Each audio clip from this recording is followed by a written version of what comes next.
A Fort Bragg July dawn always brought with it an uncomfortable oppressiveness, as if the air itself was thick with the impending heat. Morning sunlight filtered through the tall windows of the administrative building, casting sharp geometric shadows across the polished linoleum floors.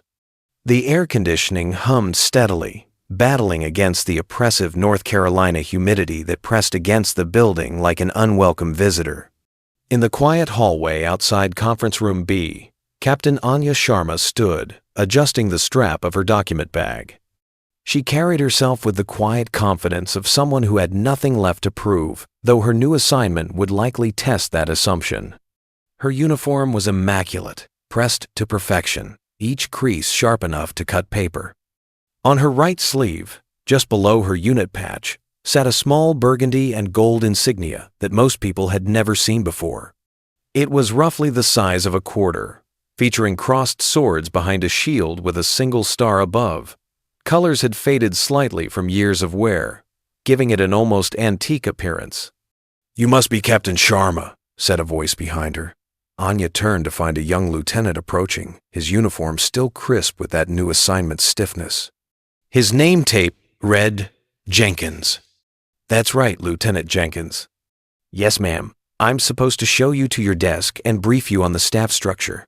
He glanced at her sleeve, his eyes lingering on the unfamiliar patch. "Welcome to the Joint Operations Planning Division."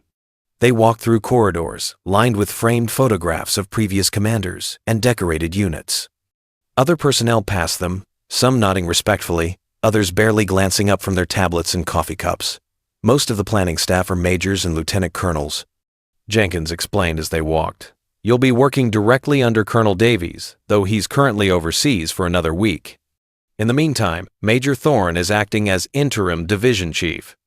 Anya nodded, taking mental notes of the building layout, emergency exits, and security protocols. Old habits from previous assignments died hard. They entered a large open office space, where roughly 20 officers worked at individual desks arranged in neat rows. The steady clicking of keyboards created a rhythmic backdrop to the occasional phone conversation or quiet discussion between colleagues. "Your desk is in the back corner," Jenkins said, leading her past several curious stares. "The coffee station is by the south wall. Briefing rooms are down that hallway, and we have morning staff meetings every day at 800 inches Conference Room B." As Anya set her bag down at her assigned desk, she noticed two majors at the adjacent workstation exchange glances and whispered to each other. One of them, a broad-shouldered man with prematurely gray temples, looked directly at the patch on her sleeve and smirked. "Lieutenant Jenkins," the gray-haired major called out. "What's the new captain's background?" Jenkins glanced at Anya uncertainly before responding. "Major Thorne, this is Captain Sharma. She's transferring from." He paused, checking his tablet. "The personnel file just says, classified previous assignment." Major Thorne stood and approached, his posture suggesting he was used to being the most important person in any room. He extended his hand with practiced military courtesy, but his eyes held a calculating quality. "Welcome, Captain. David Thorne. I'm running things until Colonel Davies returns." His gaze dropped to her sleeve again. "Interesting patch. Don't think I've seen that one before." "Thank you, sir," Anya replied evenly, shaking his hand with a firm grip. "What unit is that from?" pressed the other major. A thin woman with sharp features and a nameplate reading Collins. "It's a specialty insignia, ma'am," Anya answered simply. "For what specialty?" Major Collins's tone carried an edge of challenge. "That information is restricted, ma'am." Major Thorne's smile didn't quite reach his eyes. "Well, we're all cleared here for joint operations planning. Surely, you can tell us what makes you special enough to wear something none of us recognize." Anya maintained her composure, her voice respectful but firm. "With respect, sir, the insignia and my previous assignment details are classified above the clearance level for this division." A ripple of reactions spread through the office. Several officers had stopped working to listen to the exchange. Major Thorne's expression hardened slightly, clearly unaccustomed to being told he lacked clearance for anything. "I see," he said coolly. "Well, Captain, in this division we value transparency and teamwork. Classified backgrounds and mysterious patches don't mean much when it comes to actual planning work. You'll find that out soon enough. Yes, sir, Anya replied, recognizing the subtle dismissal. As the two majors returned to their desks, Anya could hear whispered conversations starting around the office. She'd expected this. The patch always drew attention, and her inability to explain it created exactly the kind of speculation and resentment she'd hoped to avoid. Lieutenant Jenkins lingered awkwardly. I should mention, ma'am, that Major Thorne is, well, he's very proud of his combat deployments. 3 tours in Iraq, 2 in Afghanistan. He tends to be skeptical of officers who come from training or administrative backgrounds. Anya appreciated the warning, even if it was unnecessary. Thank you, Lieutenant. I'll keep that in mind. The morning staff meeting began promptly at 0800. Anya took a seat near the back of Conference Room B as the division's officers filed in with coffee cups and tablets. Major Thorne positioned himself at the head of the table, projecting an air of authority that came naturally to him. Before we begin, Thorne announced, I want to introduce our newest member. Captain Sharma has joined us from a classified assignment that she can't tell us about. He smiled, but there was no warmth in it. I'm sure her mysterious background will be very useful for planning logistic support operations. A few officers chuckled. Anya kept her expression neutral. The briefing covered routine matters, upcoming training exercises, equipment requisitions, coordination with allied forces. Anya took notes and contributed when appropriate, demonstrating a thorough understanding of joint operations protocols that seemed to surprise some of the other officers. During a break, Captain Kenji Tanaka, a friendly-faced officer who managed air support coordination, approached Anya at the coffee station. Don't take Thorne's attitude personally, he said quietly. He's actually very good at his job, but he has strong opinions about who deserves respect and who doesn't. In his mind, if you haven't been shot at, you haven't really served. I understand, Anya replied, stirring cream into her coffee. That patch, though, Kenji continued, his curiosity evident. I've been in for 12 years, and I've never seen anything like it. Is it really that classified? Anya met his eyes and saw genuine interest rather than judgment. Yes, Captain, it is. Kenji nodded slowly. Fair enough. But just so you know, people are going to speculate. Major Collins was already saying at the coffee machine that you probably got it for some participation award at a training school. People can speculate all they want, Anya said calmly. It doesn't change what it represents. As the week progressed, Anya settled into her new role. Despite the underlying tension, her work was thorough and insightful, revealing a depth of operational knowledge that gradually earned grudging respect from some of her colleagues. But the whispers about her patch continued, growing more creative with each passing day. I heard it's for completing some special diversity program, Major Collins told a group during lunch. Maybe it's from a foreign military exchange, suggested another officer. Something ceremonial that she wears to feel important. Or it's just something she bought at a surplus store, Major Thorne added with a laugh. You can get all kinds of unofficial patches online these days. Anya heard these comments, but never responded to them. She'd learned long ago that some truths couldn't be explained, only demonstrated, and she knew that Colonel Davies would return eventually. Until then, she would do her job with quiet excellence and let the skeptics think what they wanted.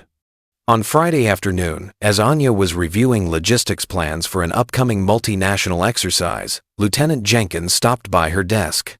Captain, I hate to add to your workload, but Major Thorne wants you to prepare a briefing on alternative supply routes for the exercise. He needs it by Monday morning. Anya glanced at the clock. It was already 1,600 hours. That's a significant analysis to complete in one weekend. Lieutenant Jenkins shifted uncomfortably. I know, ma'am. Between you and me, I think he's testing you. I'm sure he is, Anya replied. Tell Major Thorne I'll have the briefing ready. That weekend, Anya worked steadily in the quiet office, her fingers moving efficiently across her keyboard as she analyzed terrain maps, calculated fuel consumption rates, and coordinated with transportation units. The burgundy patch on her discarded uniform jacket, draped over her chair, caught the overhead lights as she worked into the night. Monday morning arrived with the oppressive humidity that characterized North Carolina summers. Anya entered conference room B at 0745, 15 minutes before the scheduled briefing, carrying a tablet loaded with her completed analysis and a folder of backup materials. Major Thorne was already there, talking with Major Collins and two other senior officers. They fell silent as Anya entered, their expressions a mixture of curiosity and skepticism. "Captain Sharma," Thorne greeted her with exaggerated formality. "Ready to dazzle us with your supply route analysis?" "Yes, sir. I've prepared a comprehensive briefing." As other officers filed in for the morning meeting, Anya set up her presentation on the room's display screen. She noticed several people pointing at her patch and whispering, but she maintained her focus on the task at hand. "Precisely 0800, she began.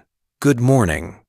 As requested, I've analyzed alternative supply routes for Exercise Iron Alliance." Her voice was clear and confident as she advanced to the first slide, showing a detailed topographical map. The primary route through Highway 24 has 3 critical vulnerability points that could be exploited or disrupted by weather, accidents, or hostile action. She walked them through each vulnerability with precision, citing specific bridge load capacities, fuel consumption calculations, and contingency timelines. Her analysis was thorough and professional, revealing a deep understanding not just of logistics theory, but of real-world operational challenges. Major Thorne leaned back in his chair, arms crossed. "These calculations seem overly cautious, Captain. In my experience, supply convoys can move much faster than you're estimating." "With respect, sir, these estimates account for security protocols, rest stops for drivers, and mechanical failure rates based on the actual vehicle fleet assigned to this exercise." Anya pulled up another slide showing maintenance records.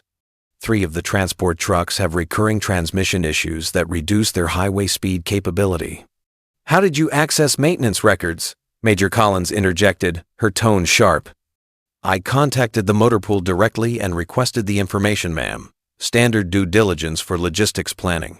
Collins exchanged a glance with Thorne. That was more initiative than they'd expected. Anya continued her briefing, presenting 3 alternative routes with detailed risk assessments for each. Her recommendations were backed by solid data and showed an understanding of tactical considerations that went beyond simple logistics planning. Captain Kenji Tanaka, who had been following along on his own tablet, spoke up. "Captain Sharma, this level of detail. Did you do all this analysis yourself over the weekend?" "Yes, sir." "That's impressive work," he admitted, and several other officers nodded in agreement. Major Thorne, however, wasn't ready to concede. "It's thorough, I'll grant you that. But what real-world experience do you have implementing these kinds of supply operations under actual field conditions?" The room went quiet. It was the question everyone had been wondering, the challenge to her credentials that her classified background made impossible to answer directly. Anya met his gaze steadily. "I have extensive field experience, sir, though I cannot discuss the specific operations." "Of course not," Thorne said with a hint of sarcasm, "because it's also very classified." He gestured at her sleeve. "Just like that mysterious patch that probably came from some desk assignment you're too embarrassed to admit." Several officers looked uncomfortable with the direct attack, but no one spoke up. "Major, I understand your skepticism," Anya replied calmly. "My record speaks for itself to those with appropriate clearance. For everyone else, I can only demonstrate my competence through my current work." "And what exactly makes you think a supply route analysis demonstrates real competence?" Thorne pressed. "Any fresh lieutenant with a computer could generate this kind of report." "Perhaps, sir," Anya countered, "but a fresh lieutenant wouldn't have included the analysis on pages 14 through 17 regarding hostile force capability to interdict supply lines, including specific tactics observed in similar terrain conditions." Thorne quickly scrolled to those pages on his tablet. His expression shifted slightly as he read the detailed threat assessment Anya had included, complete with countermeasures and rapid response protocols. "Where did this tactical intelligence come from?" he demanded. "Classified sources, sir, cross-referenced with available threat reports and historical incident analyses." Major Collins leaned forward. "Captain, Are you claiming you have intelligence access beyond what's normally available to logistics planners? I'm not claiming anything, ma'am. I'm simply doing my job to the best of my ability with all available resources. Tension in the room was palpable. Several officers were now looking at Anya with new interest, while others seemed increasingly confused about who exactly this quiet captain was. Lieutenant Jenkins raised his hand hesitantly. Captain Sharma, I have a question about the third alternative route. You've marked several points as enhanced security recommended. What specifically makes those points more vulnerable? Anya appreciated the professional question. Good catch, Lieutenant. Those points correspond to locations where local population density increases and where previous incidents have occurred in similar operational environments. The enhanced security recommendation includes additional scout vehicles and communication redundancy. Previous incidents in similar environments, Kenji echoed. That sounds like you're referencing actual combat operations. I'm referencing historical data from various military operations, Captain. The principles apply regardless of the specific theater. Major Thorne stood abruptly. This is ridiculous. We're supposed to accept your recommendations based on classified sources and historical data that you can't actually cite. In my experience, people who hide behind classification are usually covering up their lack of real credentials. Anya remained seated, her posture relaxed but alert. Major Thorne, I respect your experience and your perspective. I'm not asking anyone to accept my recommendations blindly. Every assertion I've made in this briefing is supported by verifiable data. The threat assessment draws on established tactical doctrine that anyone with combat experience would recognize. Combat experience, Thorne repeated, his voice dripping with skepticism. He pointed at her patch. Tell me, Captain, what combat experience does someone with a participation trophy patch actually have? The room fell silent. Even those who had been sympathetic to Anya winced at the direct insult. Anya stood slowly, maintaining eye contact with Thorne. Her voice remained professional, but there was steel beneath the courtesy. Sir, this patch represents achievements and sacrifices that I am not permitted to discuss. Your opinion of it doesn't change what it means or what I had to do to earn it. Convenient answer, Thorne shot back. Before Anya could respond, the conference room door opened. Every officer in the room immediately stood at attention as a tall, silver-haired man in colonel's insignia entered. His weathered face carried the weight of decades of command, and his uniform displayed rows of combat ribbons and qualification badges that spoke of a long and distinguished career. At ease, Colonel Marcus Davies said, his gravelly voice filling the room. I wasn't expecting to be back until Wednesday, but my meetings in Germany concluded early. His sharp eyes scanned the room, taking in the obvious tension. What did I miss? Major Thorne quickly composed himself. Colonel, welcome back. We were just finishing Captain Sharma's briefing on alternative supply routes for Exercise Iron Alliance. Colonel Davies nodded, moving toward the head of the table. As he passed Anya's position, his gaze fell on her sleeve. He stopped abruptly, his entire demeanor shifting. For several long seconds, he simply stared at the small burgundy and gold patch. Then, slowly and deliberately, Colonel Davies came to attention and rendered a formal salute directly to Anya. The room froze. Officers exchanged shocked glances. Anya returned the salute with equal formality. Captain, the colonel said quietly, his voice carrying a weight of profound respect, it is an honor to have you in my division. Major Thorne's face had gone pale. Sir, I don't understand. Colonel Davies turned to face the room, his expression grave. How many of you know what this patch represents? He gestured to Anya's sleeve. Silence. I thought not. The colonel's voice hardened.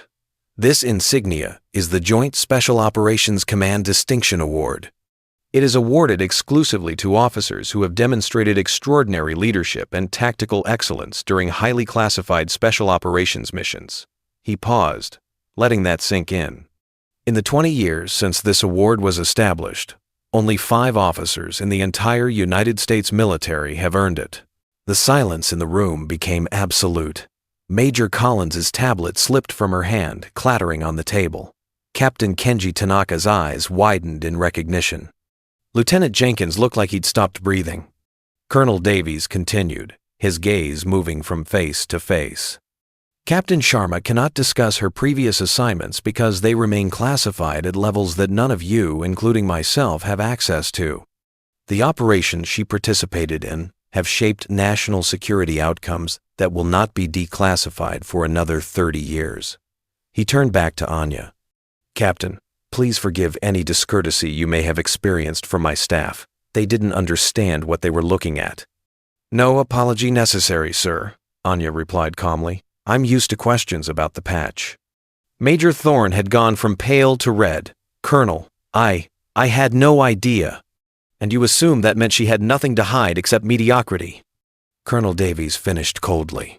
Major, in my office after this meeting, he picked up a tablet and scrolled through Anya's supply route briefing.